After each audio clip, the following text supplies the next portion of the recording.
Bueno, pues tengo el gusto y el placer de presentaros al profesor Antonio Regalado.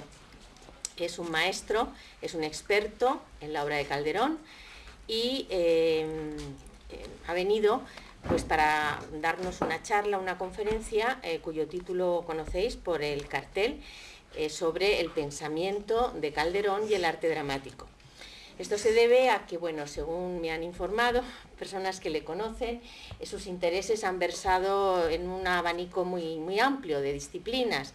Le ha interesado aunar la literatura, la filosofía, también le interesa la antropología, y parte de sus escritos, de sus obras, de sus publicaciones, pues versan sobre estos contenidos y estos temas. Bueno, tengo que decir que Antonio, hijo de padres exiliados, desarrolló su formación y su carrera en Estados Unidos. Él, me corrige si algo, fue precisamente en el colegio de Harvard, Harvard College, donde realizó estudios de historia moderna, literatura comparada, y en la Universidad de Yale realizó su tesis doctoral. Él fue docente en esa universidad y también en la de Columbia y la de Nueva York. Entonces, bueno, hay un montón de publicaciones. Una de las más importantes por el impacto que causó fue su estudio revolucionario sobre Calderón, que están los dos tomos ahí, que se titula precisamente Los orígenes de la modernidad en la España del siglo de oro.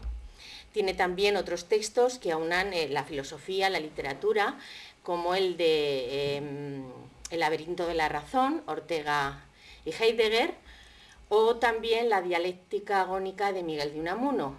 Y luego ha escrito en colaboración con Beth Lajowski, un libro sobre el Camino de Santiago. Se titula Un paso en el tiempo, historias de hospitalidad a la vera del Camino del Apóstol. Él tiene interés, le apetecía estar aquí y hablarnos y darnos esta conferencia. Ha pensado mucho el tema, el título, y creo que vamos a disfrutar de un verdadero privilegio. Así que gracias a todos por estar aquí. Muchas gracias. A ti por venir.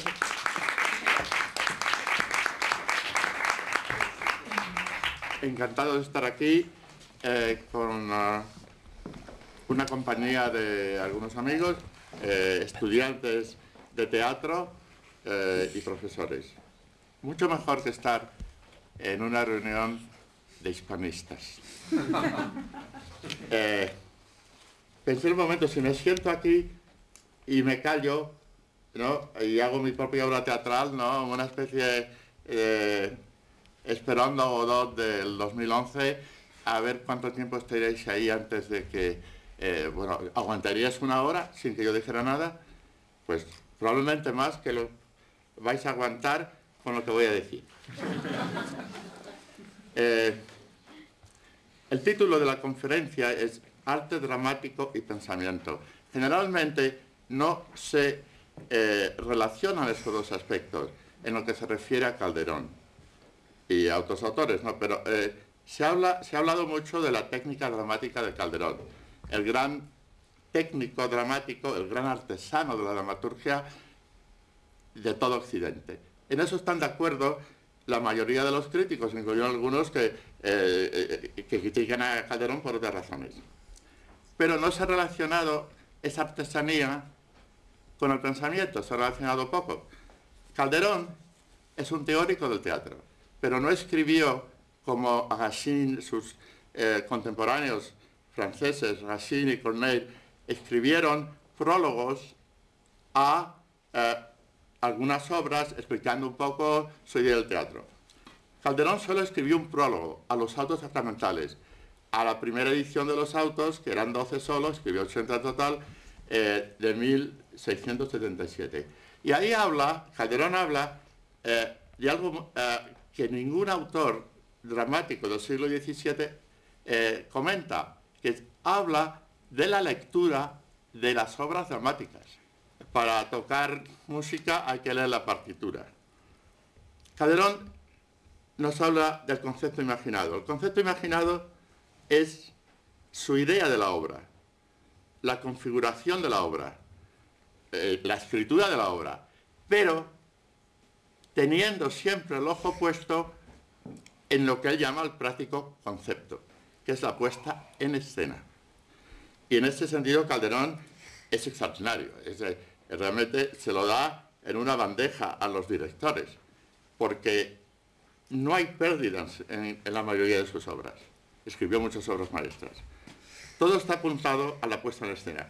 Y uno de los problemas en la representación de Calderón, yo he visto muchas representaciones del teatro clásico en España en los años 80 y 90, y es que hay una dificultad en la lectura de la obra.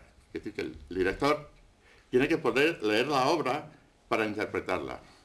Y siempre me ha parecido que los filólogos deben ir al teatro y los directores de teatro a la biblioteca. Voy a hablar un poco de esta relación entre el concepto imaginado y el práctico concepto en Calderón. La idea de la puesta en escena y cómo todo está apuntado a la acción dramática. Dramas de draw, actuar. Y voy a dar un ejemplo de un texto de La vida es sueño y un texto de Hamlet, un texto de Shakespeare. Dos pequeños monólogos que son bastante diferentes y que ilustran la actitud de Calderón ante el teatro, ante la representación. En La vida es sueño, al comienzo de la segunda jornada, cuando Segismundo se despierta en palacio, como sabéis, ha estado recluido en una torre toda su vida, de pronto le drogan y lo llevan a palacio, ¿no? El rey quiere poner a prueba el horóscopo y si se porta bien, de vuelta se queda en palacio y el príncipe, y si no, de vuelta. Entonces se despierta en palacio. Entonces, ¿qué idea tenía Calderón de la acción dramática? Pero esto es un ejemplo nada más, pero hay muchísimos más. Uso este porque la obra es más conocida. Segismundo se despierta y se ve rodeado, se despierta en el teatro. Una idea fundamental del Calderón es que nos despertamos en el teatro. Y a todos nos pasa que cuando nos despertamos por la mañana, muchas veces nos parece el cuarto donde dormimos extraño, porque la potencia del sueño es tan grande, ¿no?, que lo que tenemos delante estamos como en un teatro. Y en todo Calderón aparece la idea de estar, de que el personaje se encuentra de pronto en un teatro, o que se encuentra arrojado a un teatro.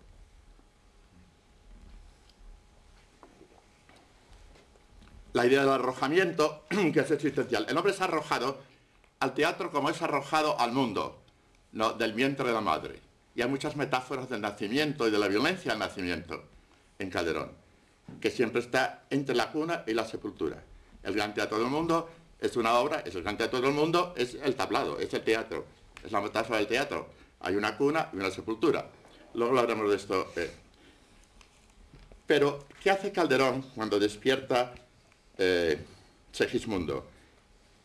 Ha estado siempre en la torre y de pronto se ve rodeado de criados, con músicos que lo tratan como si fuera un príncipe. ¿Pero qué sabe él de esto? Sí, Clotaldo le ha explicado cosas, ha leído. Tiene una idea borrosa, una idea vaga de lo que es el mundo. Porque Calderón le gusta trabajar con a priori, gente encerrada que no ha visto la realidad, que no ha visto, pero que la ha imaginado.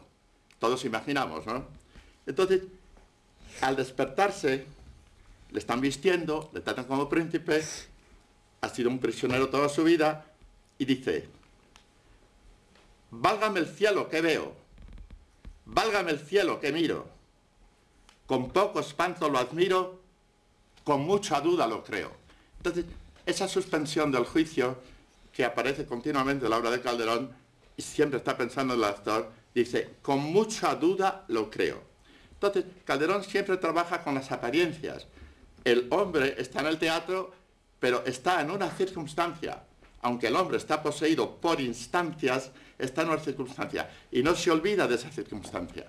Y esa circunstancia, pues bueno, trabajaba con varios teatros.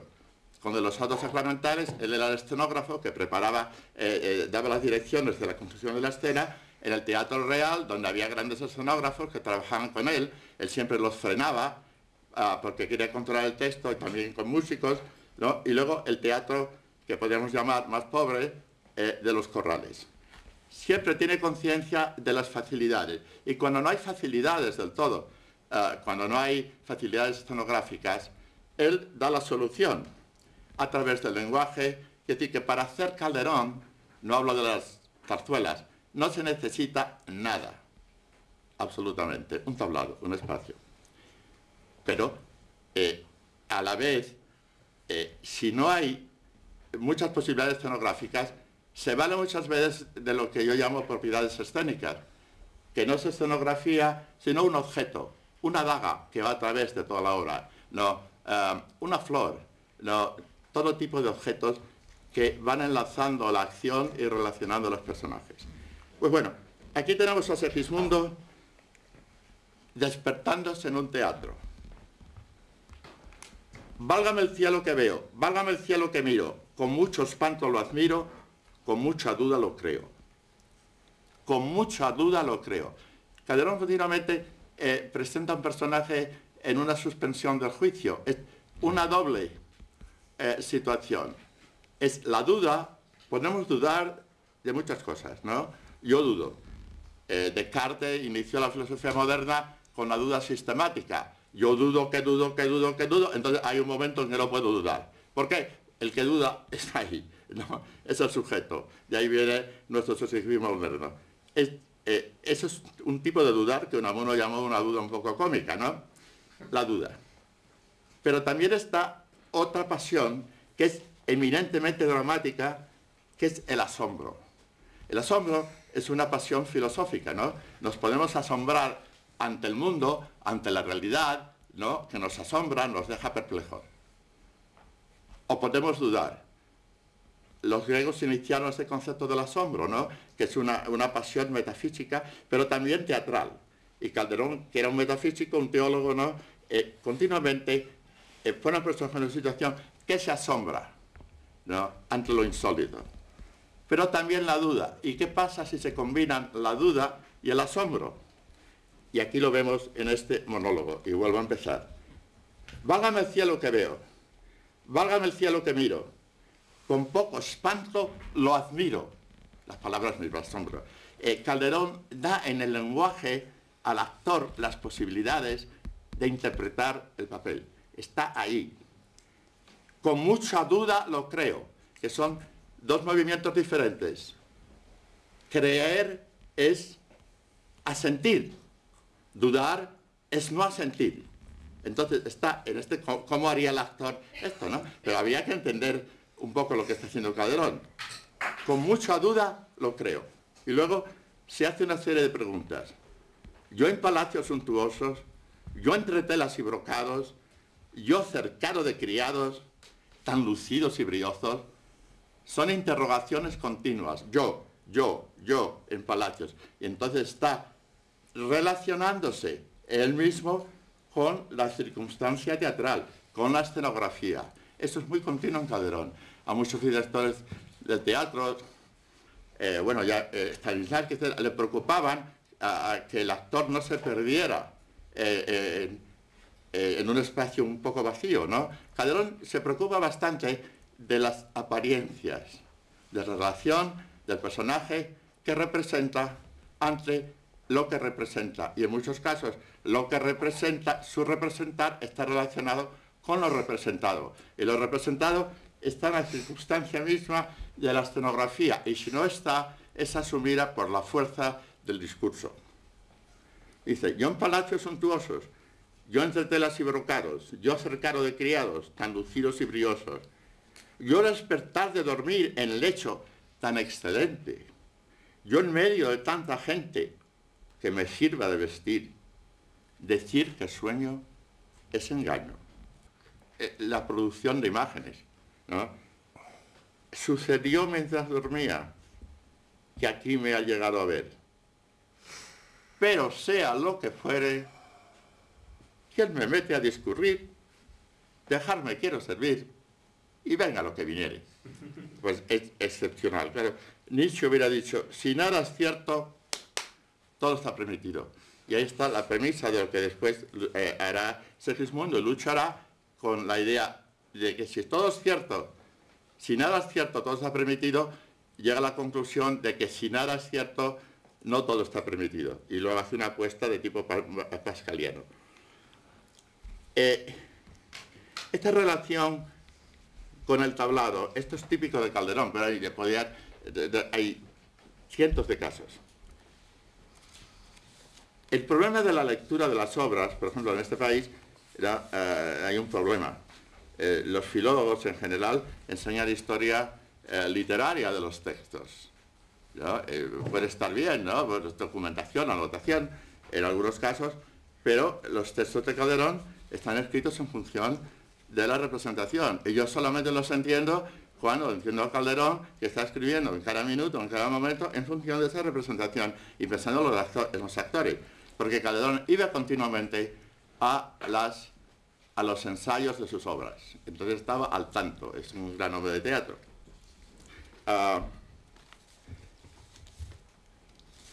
Tenía una cita de Shakespeare, pero creo que se ha ido Shakespeare. No, está aquí. Sí. El famoso to be or not to be. Shakespeare es un gran poeta, pero como dramaturgo, como técnico teatral, conocido por muchos directores, es problemático.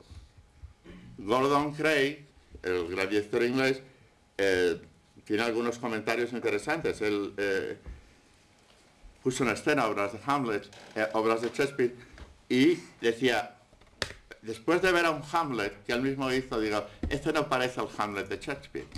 Es la lectura. Por ejemplo, Hamlet tiene casi 4.000 versos. La vida sueño, la obra española del siglo de oro, tiene 1.000 menos. Entonces hay una ampliación retórica y siempre que se hace Hamlet y otras obras de Shakespeare, hay que cortar muchísimo, adaptar, ¿no? Entonces hay una gran diferencia en la lectura de la obra. Lees la obra y lo lees como una novela, ¿no? Bien, pero luego, cuidado, cuando hay que ponerla en escena, ahí está la papeleta.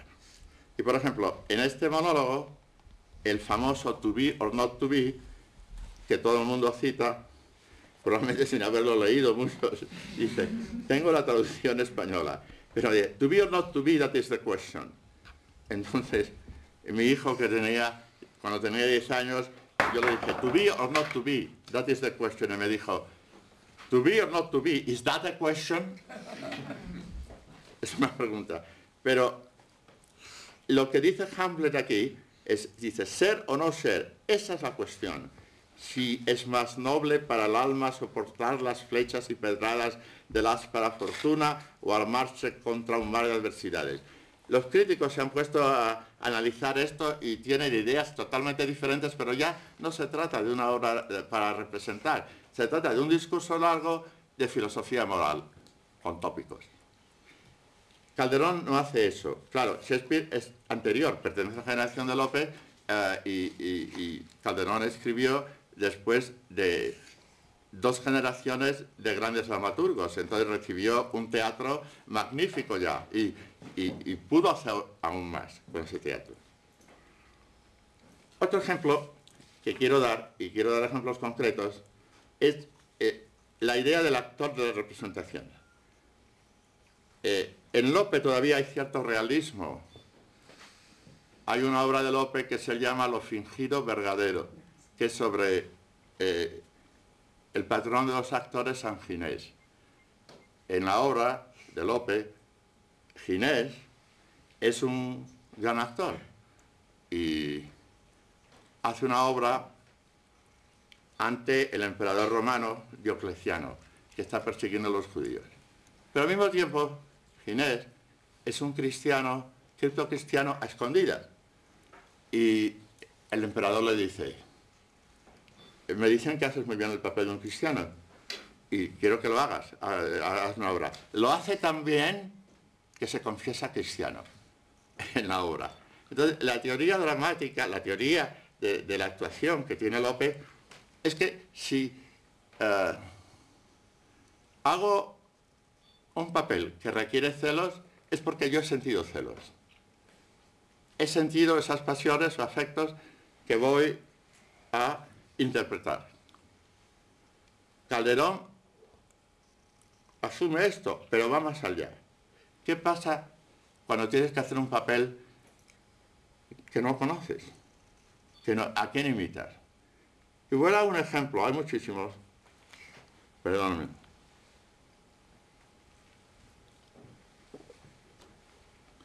En el Gran Teatro del Mundo. En el Gran Teatro del Mundo, que es una obra primeriza de Calderón, la conocéis. El mundo es un teatro, Dios es el autor, el mundo es el director de escena,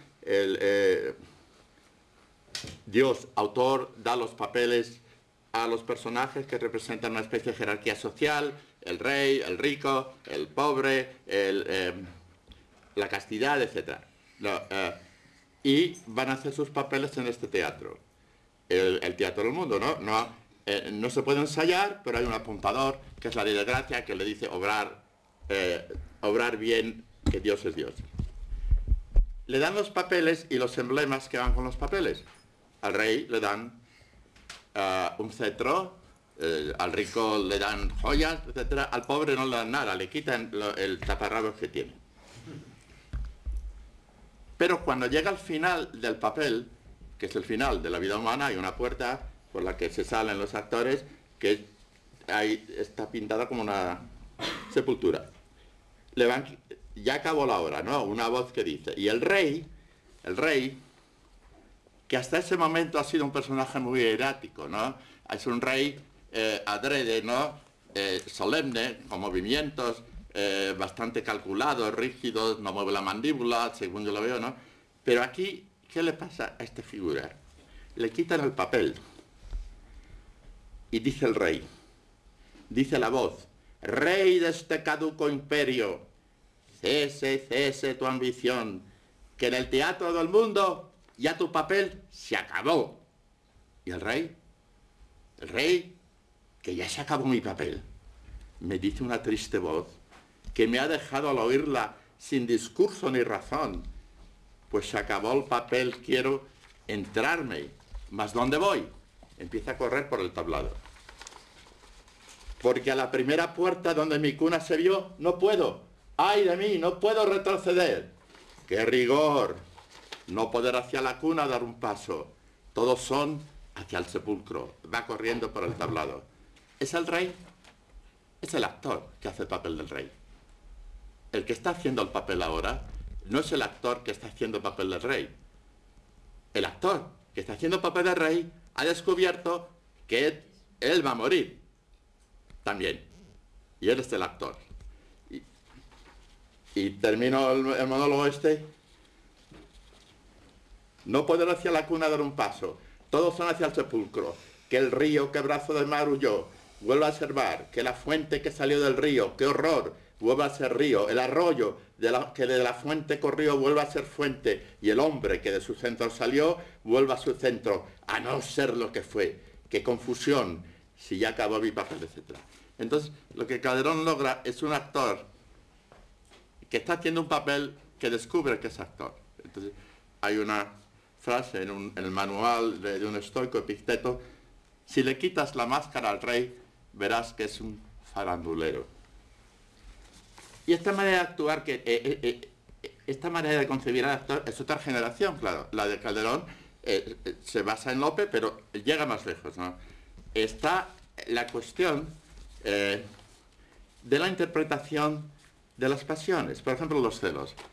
En la obra de Lope, que es una obra sobre un actor, Ginés, que es actor, dice, pues si no sientes los celos, no puedes representar los celos, ¿no? Si no sientes el amor, no puedes ver. Tiene que sentirlo, tiene uno que tener la experiencia, según Ginés, según Lope. Pero ¿qué hace Calderón? En El médico de su honra, el personaje, don Gutiérrez, un caballero que tiene sospechas de su mujer Mencía, que no es culpable de nada, pero este hombre se imagina las cosas. Y además le ha ocurrido antes que ha dejado a una mujer por celos.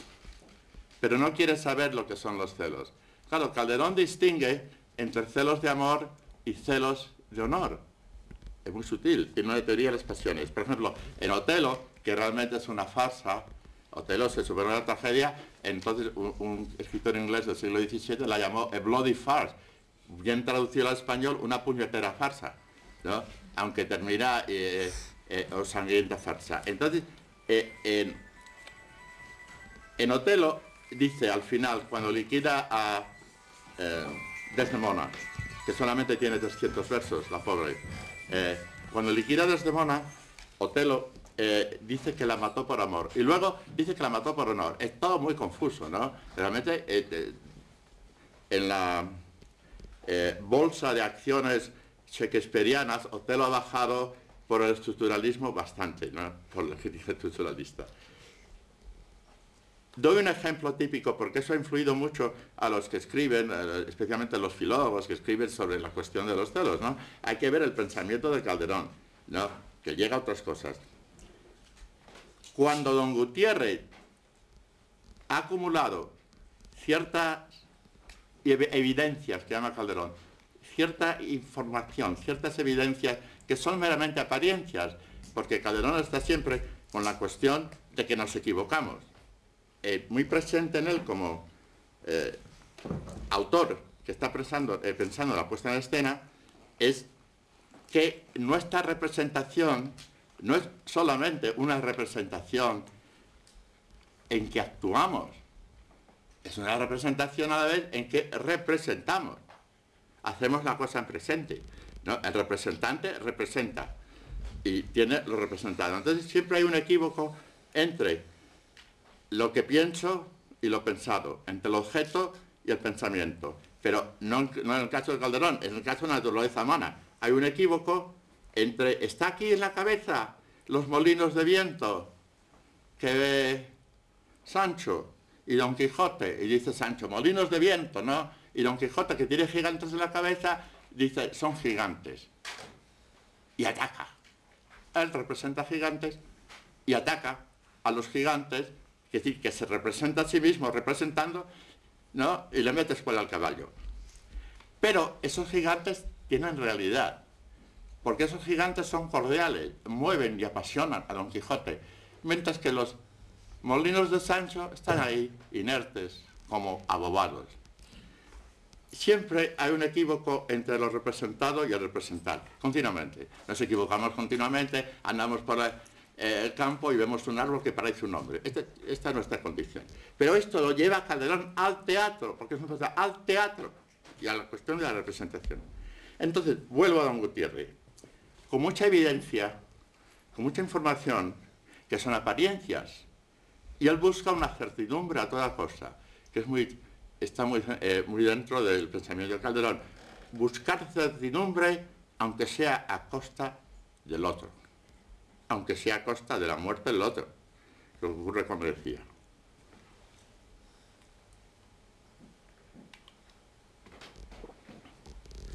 Dice, en este momento no voy a explicar lo que viene antes, dice, ya estoy solo. Esto es lo que llaman un director americano que conocí, decía, a private moment. Les enseñaba a los actores a imaginar un momento privado. Pues que se vaya al Teatro del Siglo de Oro a ver si hay private moments. Pero ¿qué private moments, eh? Ya estoy solo. Ya bien puedo hablar. ¡Ay Dios! Escuchad, ¿quién pudiera reducir? ¿Qué palabra? Reducir. Solo a un discurso. Medir. Con solo una idea. Tantos géneros de agravios, tantos linajes de penas, como cobardes me asaltan, como atrevidos me cercan. Quiere medir, quiere reducir, quiere certidumbre. ¿Qué quiere medir y reducir? La existencia humana, las imaginaciones, que quiere hacer ciencia, ¿no? Es muy tiene mucha actualidad esto. Quiere reducirlo todo a un concepto, ¿no? Que pase una prueba. También en la vida del sueño está la idea del experimento y que Basilio, está por todo el Calderón, quiere hacer una prueba y hace un experimento. Porque escribe a comienzos de la época moderna y de la nueva ciencia. Pues bueno, este hombre, en este private moment, le da vueltas a todo, todas esas imágenes que tiene, vio esto, vio lo otro, etcétera, ¿no? Le va dando vueltas en la cabeza. Y el concepto, todavía se usa en español la idea de fuero interno. Para mi fuero interno, también está preocupado los receptores cuando se renovó el teatro, el fuero interno, lo interno está lo externo, ¿no? El fuero interno es la conciencia. Y el fuero interno tiene la metáfora para el fuero interno en Calderón, es un sistema judicial. Tenemos un abogado defensor, un fiscal, un acusado y un juez. Todos dentro. Lo que está fuera está en nuestro fuero interno. Y muchos personajes hacen unos monólogos increíbles, ¿no?, a este respecto. Y este hombre, don Gutiérrez, le da vueltas y dice, ahora valor. Porque en este monólogo lo que no quiere es saber algo que después va a aparecer. No quiere saberlo. Ahora valor. Salga repetido en quejas. Salgan lágrimas envuelto el corazón a las puertas del alma, que son los ojos. No, porque se siente así. Lo que quiere es llorar, desahogarse, ¿no? Pero no puede. Porque ¿cómo se va a desahogar si quiere reducir a un concepto y medir? Con las lágrimas no se reduce ni se mide. Y en ocasión como esta, bien podéis ojos llorar, no lo dejéis de vergüenza. Esto es fundamental. La idea de la vergüenza en Calderón es apasionante, ¿no? Es la idea que por vergüenza haremos cosas terribles. Por tener vergüenza. Y ahí está relacionado con el honor, que es una cuestión de identidad. Y dice, pero cesa el sentimiento. Primero dice, hay que medir, hay que reducir, no. Hay que llorar, no, ¿quieres salir? No. Porque esa emoción no la tiene. La tiene apenas. Y dice, pero cesa el sentimiento, y a fuerza de honor y a fuerza de valor aún no me dé para quejarme licencia. Entonces, no voy a seguir leyendo, pero va examinando todas las circunstancias y casos, dándole vueltas que sí, que no, como un abogado defensor y un fiscal que acusa, pues sí, puede haber sido ella, pues no, pues sí, pues no. Y parece que está tranquilo, es larguísimo el monólogo, y esto es lo que quiero leer ahora. Dice, esta noche iré a mi casa, de secreto, entraré en ella, por ver qué malicia tiene el mal. Es que antes ha encontrado al príncipe en la casa, ¿no?, en su casa de Mencía, pero Mencía no tiene ninguna culpa. El príncipe se ha colado ahí. Y luego tiene que mentir y decir que hay un hombre, ¿no?, que se llama mentir con la verdad. Dice hay un hombre, pero no dice que es don Enrique. Entonces dice, parece tranquilo y dice, voy a mi casa por ver qué malicia tiene el mal, poner a prueba. Y lo que va es a la casa a simular en la oscuridad que es el amante. Y dice, este agravio, este dolor, dice, disimularé si puedo, y luego aquí se descontrola totalmente. Y dice, a disimular si puedo esta desdicha, esta pena, este rigor, este agravio, este dolor, esta ofensa, este asombro, este delirio, este cuidado, esta afrenta, estos celos, te los dije. Entonces, esta palabra, hablando del subconsciente, todas esas tonterías que se usan ahora al consciente, bueno, podemos, ese subconsciente. Esta palabra celos la tiene enterrada, no quiere saber, no quiere admitir que tiene celos. Calderón distingue, y es un teórico de las pasiones, entre celos de amor y celos de honor. Los celos de amor es cuando el que tiene celos de amor, pues no le importa, y los quiere saber, ¿no? Pero los celos de honor no quiere saber qué son celos. Entonces, ¿aquí qué hace el actor? No es el caso de Ginés, que hace el papel, representa celos porque ha tenido celos. Esto no le valdría a esa técnica más realista de la interpretación.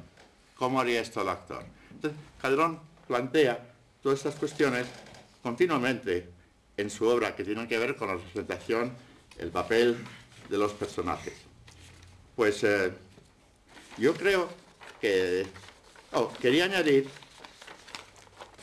que sobre las técnicas del actor, en el siglo XVII. Había grandes compañías en España, 12 compañías hasta 1640 de título, que llamaban de título muy profesionales, tenían mucha fama en Europa, y los viajeros franceses que venían a España y escribían todo tipo de cosas negativas sobre el país, todos decían que las compañías teatrales españolas eran mucho mejores que las francesas. Y hubo dos compañías, una de Pedro de la Rosa, que fue a París y estuvo, mucha gente sabía español en aquella época. Pues bueno, ¿y el actor? Pues el actor pertenecía a una cultura muy rica, que era una cultura también oral, se mantenía la oralidad, y lo oral es muy importante en el teatro, porque en el teatro hay que ver y hay que oír a la vez, lo que no podemos hacer cuando leemos una obra de teatro. Entonces hay que tener ese oído un poco para la música y la voz del actor cuando leemos una obra. El actor estaba muy bien preparado por muchas razones. Mucha gente escribía poesía, ¿no? Se improvisaba mucho, había mucha improvisación. Pero en la cultura del siglo XVII, que todavía era una cultura donde tenía fuerza la religión, había un manual que no fue escrito como manual para actores, pero que realmente es un manual de actores. Y la manera que funcionaba es que mucha gente hacía los ejercicios espirituales de Ignacio de Loyola. 30 días, pero mucha gente. Entre los actores y actrices del siglo XVII hay una lista grande, hay un montón que eran curas rebotados, otros que habían sido seminaristas, pero mucha gente conocía los ejercicios. Por ejemplo, hablando de memoria afectiva, esto es un ejemplo. Es decir, que tenían estas técnicas, pero las tenían de una manera, no había manuales como hoy. Y las compañías de teatro eran una artesanía que se comunicaba de generación a generación, generalmente eran familias. Pero ¿cómo funciona esta memoria afectiva? Con una fuerza, con este director americano que decía, imagínate, decía Néstor, que estás tomando una taza de café. Pues imagínate que estás en el infierno, dice San Ignacio. Estoy viendo un ejemplo nada más de estos 4 semanas de ejercicios, que es un manual de actores, si lo queremos poner. Y dice, hay que imaginar la meditación del infierno, es una meditación. Los ejercicios no se hacían como estoy yo con el libro. Generalmente los ejercicios se conocía y se hacían sin tener el libro delante. Y muchas veces con un consejero espiritual, como un coach. Y dice, San Ignacio habla de composición del lugar. Esto es un problema también en la dirección de teatro. Imagínate un lugar, imagínate tal situación y cómo estarías allí, etc. Y dice,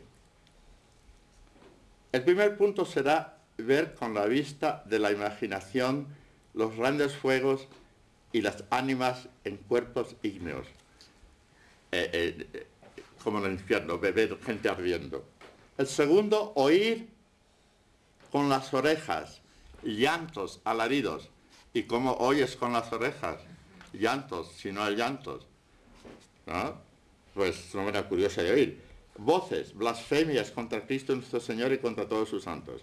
El tercero, oler con el olfato humo, piedra, azufre, sentina y cosas pútridas. El cuarto, gustar con el gusto, cosas amargas, así como lágrimas, tristezas, y el verme la conciencia. El quinto, tocar con el tacto, es a saber cómo los fuegos tocan y abrasan las ánimas.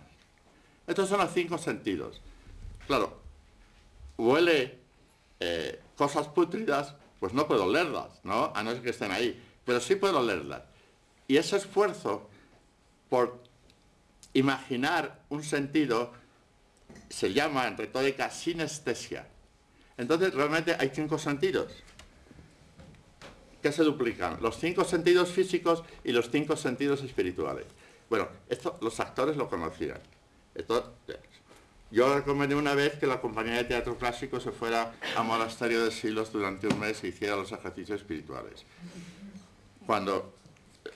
Hace 25 años. Bueno, estoy dando los ejemplos porque es realmente una entrada en la cuestión, que es una cuestión pues que lleva tiempo hablar de ella. Pero quería simplemente terminar, porque prefiero que haya alguna pregunta, hablando de la concepción que tenía Calderón del teatro en función de su idea filosófica y teológica, porque también es teólogo, además de pensador, de filósofo, y combina las dos cosas, ¿no? ¿Y qué tiene que ver con la representación teatral? Entonces, se trata de la representación, de representar, y de que el hombre busca, a través de sus representaciones, una certidumbre. Y esta certidumbre se equivoca y se nos escapa continuamente. Queremos tener certidumbre sobre las cosas, sobre los objetos, sobre las personas, sobre el futuro. Todo está por la obra de Calderón, desde los horóscopos, y luego, fundamentalmente también, dentro de este sistema está el poner a prueba y confirmar esta cuestión, porque si busco certidumbre, tendré que, ¿cómo aseguro esta certidumbre? A través de la prueba. Ese es el caso, aparece en bastantes obras de Calderón la idea del experimento, de la experiencia. En el caso de la vida sueño, el rey Basilio hace un horóscopo que le dice que su hijo va a ser un monstruo, etc., y lo recluye en una torre. Pero luego le da cargo de conciencia, les pica un poco la conciencia y decide ponerlo a prueba para satisfacerse a sí mismo, ¿no? Pero la puesta en escena que hace es la idea del sueño, ¿no? Dice, bueno, si se le droga y se le trae al palacio, se le dice que es príncipe, pues entonces se portará bien o mal. Si se porta bien, bien. Si mal, vuelve a la torre y no sufrirá creyendo que es príncipe, sino creerá que es un sueño.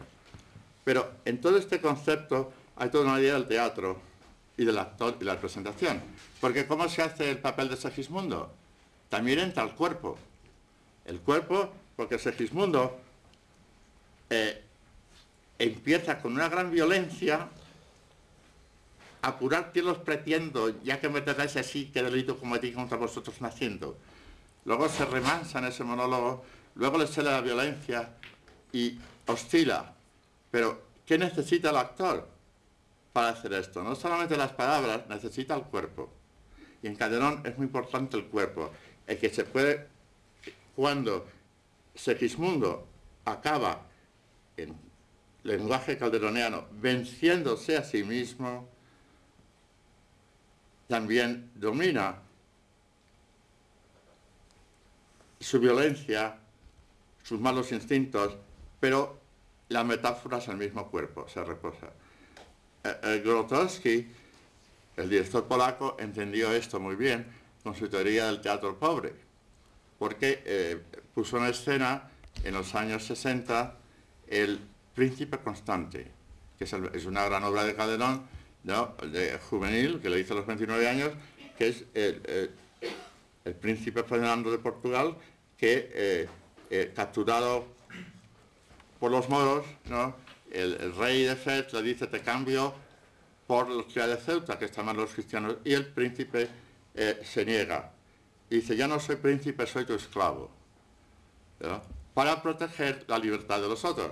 Pero todo el proceso es un proceso en que se va destruyendo físicamente al príncipe, pero no espiritualmente, hasta que al final parece un esqueleto. Grotowski cogió esta obra que le sirvió, o quizá le inspiró a desarrollar su doctrina del teatro pobre y del actor santo, del actor que encuentra la humildad. Entonces, bueno, en Calderón encontramos muchísimos aspectos y elementos que han preocupado a los directores del siglo XX. Algunos conocieron a Calderón, como Jacques Coupeau, el francés, y también Antonin Artaud, pero otros como Stanislavski ni lo mencionan, ¿no? Estaban un poco atareados con Shakespeare. Pero yo creo que lo que tiene futuro en España todavía es descubrir a Calderón, porque la verdad puede parecer extraño lo que voy a decir, pero yo creo que queda todavía por descubrir. Muchas gracias.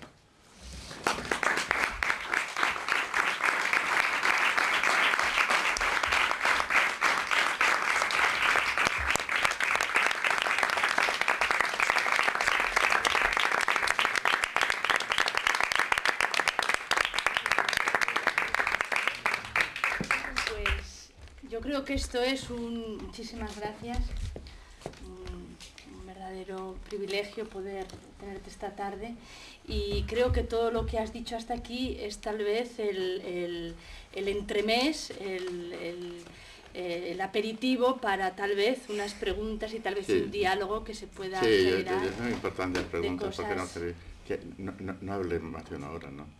Yo creo que no. No. En este mundo en el que los ponentes hablan y hablan, él estaba muy preocupado por no excederse. Pero lo que yo sí que creo que sería maravilloso, si te parece, es pues tal vez un claro. Muy bien, ¿hay alguien que quiera iniciar este...? Tú puedes iniciar para animar a la gente. Ahí hay una pregunta, muy bien. Un poco salir de la... Parece que me voy a interrogar la policía. Sí. Primero la señorita. No. ¿No? Bueno, en primer lugar, viendo aquí, digamos, cómo usted se expresa, pues claro, es complicado preguntarle. Pero yo quería preguntarle, por ejemplo, ya que habla usted de Shakespeare y Calderón, los demás personajes, no solamente los protagonistas, digamos, en este caso Segismundo, etcétera, o Hamlet, hay una serie de personajes que salen en la obra, evidente. ¿Usted cómo los ve en comparación tanto Calderón con Shakespeare? Porque parece ser, o por lo menos a priori, que en Shakespeare los personajes quizá gozan de una dialéctica como más fluida, de personaje a personaje, es decir, yo le digo mi verdad, el personaje me responde, me dice su verdad, y hay una especie de juego, digo yo, no lo sé, un juego en que el espectador de alguna manera dice, pues es verdad, pues es verdad, pues es lo otro. En Calderón existe también esa dinámica de personajes en que no son mero artificio para que el protagonista, digamos, se exprese y diga lo que quiere decir, los demás simplemente le sirven. Bueno, en Calderón, en el teatro español, por ejemplo, en las obras de Shakespeare tienen el título Las tragedias del personaje, Hamlet, Macbeth. En el teatro español se va a la situación. Nunca hay, no es Segismundo, es la vida sueño, la vida todo es verdad, todo es mentira, la desdicha la voz. Es que es un teatro más estructurado y muy disciplinado. Porque, por ejemplo, Shakespeare usa verso libre y prosa, pero como dicen algunos críticos, no es que lo diga yo regalado que soy español, sino lo dice Perico Los Palotes inglés, y dice que los mezcla, pero yo digo también que mezcla de pronto la prosa sin ton ni son, ¿no? El teatro español es en verso, pero el verso mucha gente no lo sabe hacer aquí, en España, no saben hacer el verso. El verso no se declama, ¿no? Cada función del verso, por ejemplo, las décimas son buenas para quejas, dice Lope, y Segismundo son décimas. Ay, mi suelo de mi infeliz, etc. La octava real son de decasílabos y sirve para más solemnes. El soneto tiene su función y es una maravilla, etc. Y se dice una letra. Eso no existe, esa fluidez no existe. Segundo, en Shakespeare ocurre mucho que ahora te toca a ti, ¿no? Que un poco en broma, it's your turn. Ahora te toca a ti, di algo, ¿no? Y luego me toca a mí, y luego le toca a él. Y no es fluido al nivel dinámico de la actuación en muchas obras. son pesadas, ¿no? Eso lo dicen directores, ¿no? Lo que pasa es que se lee, ¿no? Si Sabater lee a Shakespeare, pues supongo que lo leerá como filo y verá pues, cosas, pero son tópicos. Shakespeare no es un pensador, pero es un gran poeta. Goethe, el famoso poeta y dramaturgo alemán, fue director de teatro en la corte de Weimar a principios del siglo XIX, en una corte ducal, y puso varias obras de Shakespeare y Calderón. Le gustaba mucho Shakespeare como poeta, pero dijo que Shakespeare debía ir a la corte de Carlos IV a aprender técnica dramática. Y en Calderón lo que importa no es que importe la acción, es que la idea de caracterización, por eso se ha entrado en la psicología. La psicología es maldita, ¿no? Hacer la psicología al personaje. Entonces, estamos totalmente viciados y corrompidos por esta puta psicología, perdón. Y eso es uno de los problemas en el cual que a Calderón no le interesa la psicología. La psicología se puede deducir, el carácter sale a través de la acción, ¿no? Pero cuando estás leyendo la obra, son 1000 versos en que se está quejando este hombre, Hamlet. Dale que dale, dale que dale. Hombre, es para que hubiera una policía de servicio dramático con una multa que te has pasado, chico. Pero es un poco en broma, pero es que, es que tenemos que... Si los ingleses tuvieran a Calderón o los franceses nos lo meterían por las narices todos los días. Ahora lo que nos meten por las narices es a Shakespeare. A veces en traducción... Sí, pero la pregunta tuya es muy buena. No, me gusta mucho la pregunta porque va al grano, en cierto sentido. En esa fluidez que tiene Calderón de que el personaje se revela a través de la acción, a través de la situación. Y la idea de caracterización es equívoca. Porque, por ejemplo, en Hamlet, vamos a ver a Hamlet. Empieza la obra en las murallas de Elsinore, donde unos soldados están con el hacha y que hay una voz que es un fantasma, pero es larguísimo, ¿no? Luego llaman a Hamlet, ¿no? Y esto sigue y sigue, son como media hora, ¿no? Y luego es el fantasma del padre, ¿no? Aparentemente. Pero lo que Shakespeare cogió es un drama antiguo, de Spanish Tragedy, ¿no? Que se basa en Séneca, la idea de la venganza de sangre, ¿no? Que el hijo tiene que vengar al padre. Entonces estaba atado a esta fórmula. Y, por ejemplo, Eliot, el autor de Cocktail Party, que es un gran crítico, él disintió de la crítica general sobre Shakespeare, sobre Hamlet, ¿no? Diciendo que era la bufonada de una emoción y que artísticamente era un fracaso. Es lo que dijo. Lo que pasa es que hay una industria Hamlet, ¿no? Donde los profesores ordeñan esta vaca continuamente. Yo asistí a un curso de un profesor de literatura comparada en Harvard, Harry Levine, en el año de Mary Castaña, digo, en 1954. Y bueno, allí me enteré un poco, había 4000 artículos sobre Hamlet. Y la pregunta es, ¿por qué no se venga Hamlet? Bueno, en el proceso de la obra, ¿no? Pues lo manda, después de matar a Polonio, equivocamente, ¿no? Lo manda al padre con la idea de, digo, el padre, el tío, ¿no? El padrastro a Inglaterra, ¿no? Con la idea de que lo liquiden.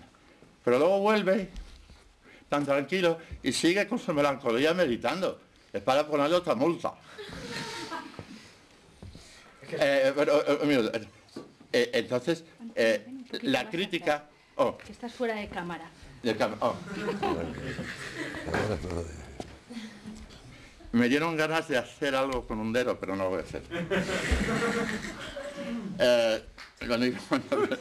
Sí, que vuelve... Sí, entonces la crítica dice, what's the matter with Hamlet?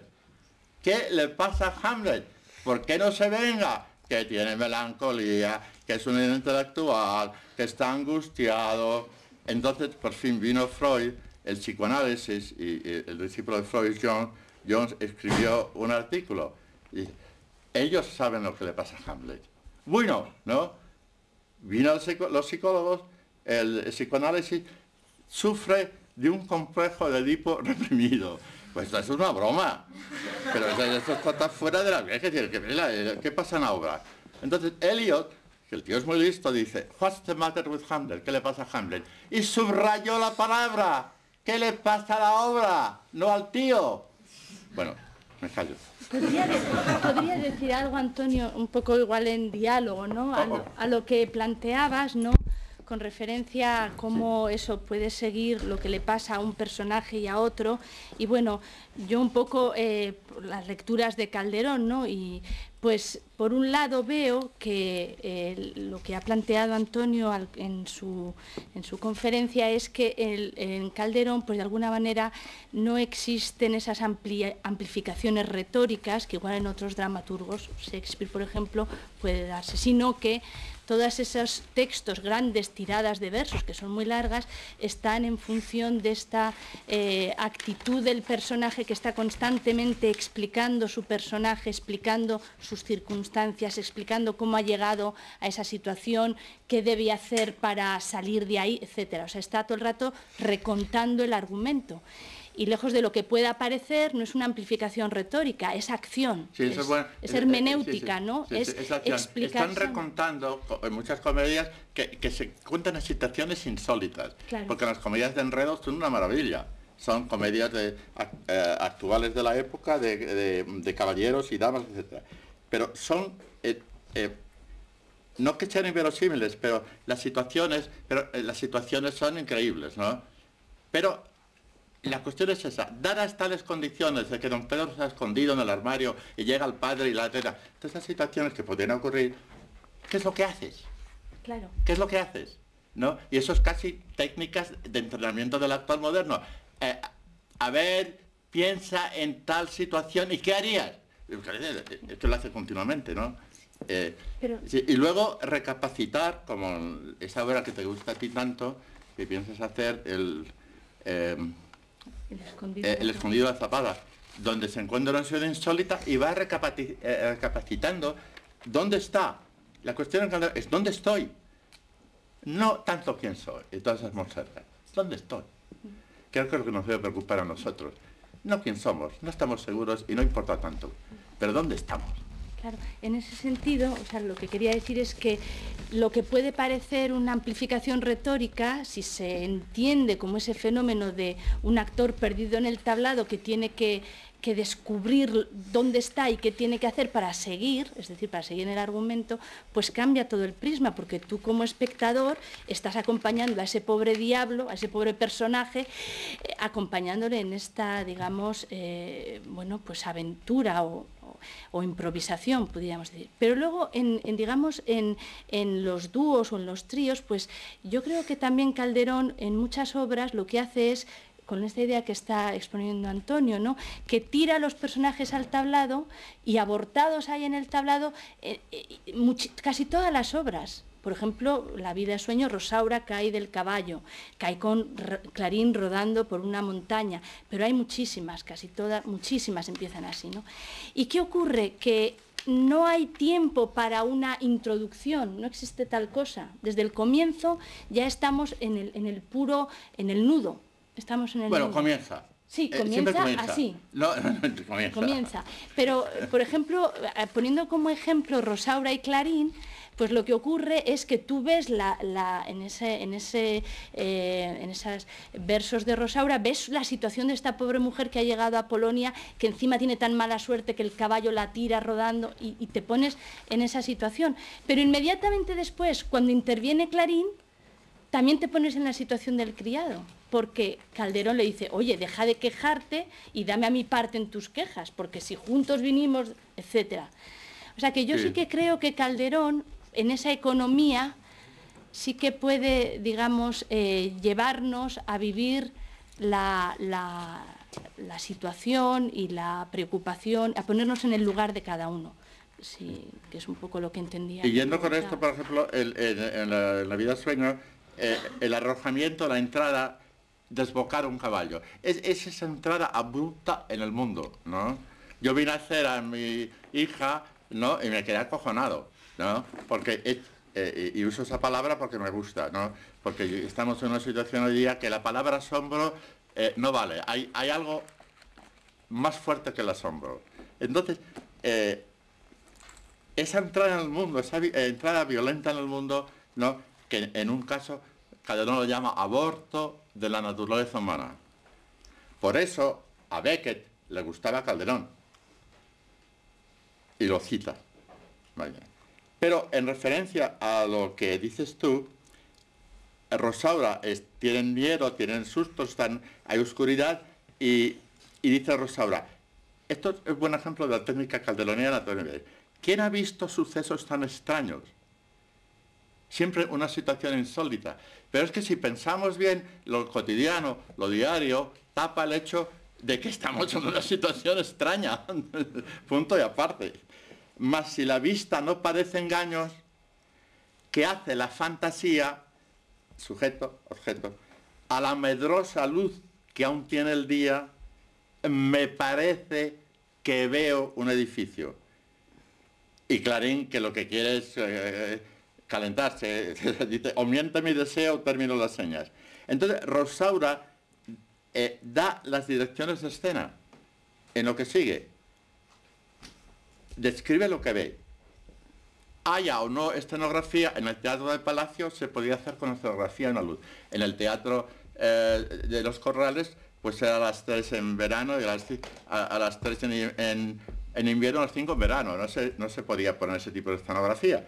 Dice, rústico nace entre desnudas peñas un palacio tan breve, que al sol apenas a mirar se atreve. Con tan rudo artificio, la arquitectura está de su edificio, que parece a las plantas de tantas rocas y de peñas tantas, que al sol tocan la lumbre, peñasco que ha rodado de la cumbre.